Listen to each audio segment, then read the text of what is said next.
Hello friends, मैं मोनिका आपकी gardener दोस्त। आज आपसे इस बारे में बात करूंगी कि रेनी सीजन में अपने प्लांट्स की केयर कैसे करें।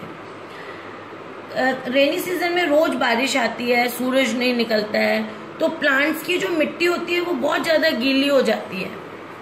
तो ऐसे सीजन में प्लांट्स में फंगस और बैक्टीरिया का इन्फेक्शन, क्योंकि ये जो सीजन होता है हल्का सा गर्माइश वाला और ह्यूमिडिटी वाला जो सीजन होता है, ये फंगस और बैक्टीरिया के ग्रोथ के लिए बहुत ज्यादा जो है वो मतलब उनकी ग्रोथ के लिए उनके लिए अच्छा होता है। तो प्लांट्स के लिए ये खराब होता है कि इस सीजन में ज्यादा ग्रो करेंगे। अगर आप ह्यूमन बींग्स में भी देखें तो इस सीजन में बहुत ज्यादा स्किन डिजीजेस होती हैं। इसलिए होती हैं कि ये जो मौसम है ये इन बैक्टीरिया फंगस वगैरह के लिए बिल्कुल अच्छा होता है, उनके ग्रोथ के लिए। तो हमें अपने प्लांट्स को ऐसे केयर करना है कि उसमें फंगस और बैक्टीरिया बढ़े नहीं। तो सबसे पहली चीज तो ये है कि देखिए, अगर आप अपने प्लांट्स को शेड में रखेंगे तो उनको अच्छा पानी नहीं मिलेगा, जो बारिश का प्लांट्स के लिए बहुत अच्छा होता है। तो मेरी तो राय यही है कि इसके लिए जो मैं स्पेशली हर बार बताती हूँ और मैंने उस पर वीडियो भी बनाया हुआ है, अपने गमलों की जो सॉइल है उसको वेल ड्रेन्ड रखिए। अच्छा ड्रेनेज होना चाहिए, मिट्टी इतनी पोरस होनी चाहिए कि उस मिट्टी में पानी रुके नहीं। आप गमला गीला हो, पौधे की जड़ों को पानी मिले और एक्स्ट्रा पानी इसके गमले की जड़ में नीचे से निकल जाए। और उसके लिए एक और चीज बताती हूँ, जैसे ये जो मेरा पॉट है ये प्लास्टिक का पॉट है। तो ये प्लास्टिक के पॉट है, ठीक है, ये गर्मी के मौसम में भी थोड़ा सा प्लांट को नुकसान करते हैं, गर्म करते हैं। बाकी इनमें थोड़ा सा एक एडवांटेज है कि पानी के लॉस को रोकते हैं। लेकिन बारिश के मौसम में और विंटर सीजन में जब हमें प्लांट को बारिश में, अगर आप मिट्टी का गमला लेंगे ना, क्ले पॉट बहुत अच्छा होता है पौधों के लिए। ये मैं बार बार आपको बोलती हूँ, वो इसलिए होता है कि बारिश में आपने बारिश आई, पानी आया तो एक्स्ट्रा पानी एक तो होल से निकल जाएगा अगर आपकी पोरस मिट्टी हुई, और उसके बाद का एक्स्ट्रा पानी गमले की दीवारों में से भी निकल जाता है। तो बारिश में ये क्ले पॉट वाले जो गमले होते हैं वो बहुत अच्छे रहते हैं। अगर आपके पास क्ले वाले नहीं है तो एक ऑप्शन ये है कि आप अपनी मिट्टी को बहुत पोरस रखिए और हर गमले को चेक कर लीजिए कि उसका ड्रेनेज सही है कि नहीं। जिस गमले का ड्रेनेज सही नहीं है उसके ड्रेनेज होल पे अगर अच्छी तरह से आपने कोई कपड़ा या फिल्टर पेपर या आप ठीकरी अच्छी तरह से नहीं रखी हुई है और उसमें पानी इकट्ठा हो रहा है, तो वो प्लांट डेफिनेटली फंगस और बैक्टीरिया का शिकार हो जाएगा और उसकी जड़ें गल जाएंगी। तो ये आप अपने ड्रेनेज हॉल गमलों के चेक कर लीजिए। मिट्टी वेल ड्रेन्ड होनी चाहिए। आप हर गमले में हमेशा वेल ड्रेन्ड मिट्टी डालिए, और वो कैसे बनानी है उस पर मैंने एक वीडियो भी बनाया हुआ। अब दूसरी चीज ये है कि जब मिट्टी बहुत ज्यादा गीली हो जाती है तो इसमें फंगस वगैरह का अटैक हो जाता है। तो आप उसके लिए क्या कर सकते हैं? उसके लिए आप ऐसा करिए कि जब भी आपकी जो मिट्टी है वो, जब भी बारिश नहीं हो रही हो, जैसे 1 या 2 दिन बारिश हो गई और उसके बाद जिस दिन बारिश नहीं हो रही है, या बारिश जब होके रुक जाती है और आपकी मिट्टी वेल ड्रेन्ड है, नीचे से पानी निकल गया है, नॉर्मल मिट्टी का मॉइस्चर है, तो आप क्या करिए कि कॉपर कोई भी कॉपर फंजीसाइड, जो कॉपर फंजीसाइड होता है फ्रेंड्स, वो बैक्टीरिया को भी मारता है और फंगस को भी मारता है। तो कोई भी ऐसा फंजीसाइड आप एग्रीकल्चर शॉप पे जाइए जहां से आप दवाइयां लाते हैं या बीज लाते हैं, या नर्सरी वालों से भी आप पूछ सकते हैं कि वो दुकान कहाँ है, एग्रीकल्चर शॉप जहाँ पे एग्रीकल्चर की दवाइयां मिलती हैं, वहां से आप कॉपर फंजीसाइड, मैं उसका कोई नाम नहीं बता रही हूँ, मैं खुद भी मार्केट से यही बोल के लाती हूँ, कॉपर फंजीसाइड दे दीजिए। वो दे देंगे और उस बॉटल के ऊपर जो भी उसका सॉल्यूशन बनाने की जो क्वांटिटी लिखी होगी, ये भी मैं नहीं बता रही हूँ क्योंकि हर बॉटल का किस कंसंट्रेशन की दवाई है उसके अकॉर्डिंग अलग उसका वो होगा।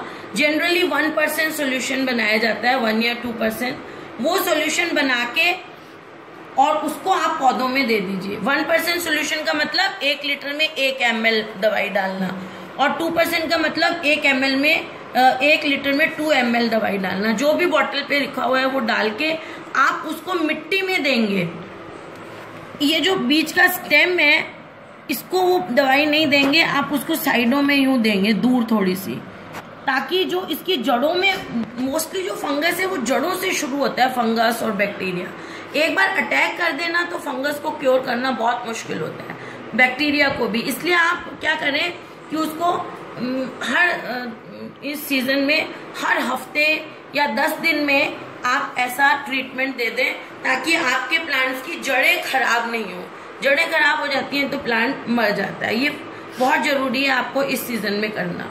अगर आपके यहाँ बहुत बारिश होती है तो बहुत ही जरूरी है। अगर आपको कॉपर वाला फंजीसाइड नहीं मिलता है तो आप सिंपल फंजीसाइड लाइए, जैसे मैं बेवस्टीन या मैंकोजेब ज्यादातर यूज करती हूँ। बेवस्टीन और मैंकोजेब ये 2 फंजीसाइड्स के नाम है जो मैं आपको बता रही हूँ। और इसके साथ आप क्या कर सकते हैं, घर में आपके कोई एंटीबायोटिक मेडिसिन होती है ना जो हम लोगों की, उस एंटीबायोटिक मेडिसिन का 1% सोल्यूशन बना लीजिए। 1% मतलब अगर आपके पास 5 ग्राम की गोली है तो उसे 5 लीटर पानी में डालिए और उस पानी का थोड़ी थोड़ी क्वांटिटी, एक डब्बा, आधा डब्बा, जो भी आपके गमले के अकॉर्डिंग लगता है आपको दे सकते हैं, वो आप हर गमले में दे दीजिए। उसी में आप मैंकोजेब भी मिला लीजिए, उसी में एंटीबायोटिक भी मिला लीजिए, 1% सोल्यूशन बना लीजिए। इसका भी 1 ग्राम पाउडर डाल लीजिए या लिक्विड है तो, या जो क्वांटिटी आप जो लाते हैं उसके डब्बे पे लिखी हुई है वो डाल के वो आप सब प्लांट्स को प्रिकॉशनरी दे दीजिए, क्योंकि एक बार डिजीज हो जाती है तो प्लांट को बचाना बहुत मुश्किल हो जाता है। तो आप रेनी सीजन में ये करें तो आपके प्लांट्स को कोई डिजीज नहीं होगी और बिल्कुल आपके प्लांट्स हेल्दी रहेंगे। और वेल ड्रेन्ड सॉइल होना ज्यादा अच्छा है, लेकिन फिर भी जैसे कुछ प्लांट्स हैं जैसे नोलिना पाम है, आप उसकी वेल ड्रेन्ड सॉइल नहीं रख पाए हैं, या कोई ऐसे प्लांट्स हैं तो आप उनको थोड़ा बहुत पॉलीथीन से ढक दीजिए जब बारिश आ रही है। और बारिश हटती है तो उसका पॉलीथीन हटा दीजिए, क्योंकि एक्स्ट्रा मॉइस्चर जो है वो मिट्टी में से निकलना भी मुश्किल है। अगर आपने पॉलीथीन लगाई और बाद में उसको हटाया नहीं तो अंदर और ज्यादा बैक्टीरिया और फंगस ग्रो करने लग जाएंगे और आपके प्लांट को प्रॉब्लम हो सकती है। तो फ्रेंड्स, आप लोग कहेंगे कि बारिश के मौसम में तो हमारे पौधे इतने हेल्दी दिख रहे हैं और आप बता रहे हो कि इन्फेक्शन होता है और वो होता है, लेकिन ये जो इन्फेक्शन होता है ये अभी होगा इस मौसम में अगर आप केयर नहीं करेंगे, और ये जड़ों में हो जाता है इन्फेक्शन, बैक्टीरिया और फंगस, और ये अभी आपको दिखेगा ही नहीं कि फंगस हुआ है इन्फेक्शन, और आपका प्लांट बिल्कुल हेल्दी दिखेगा आपको।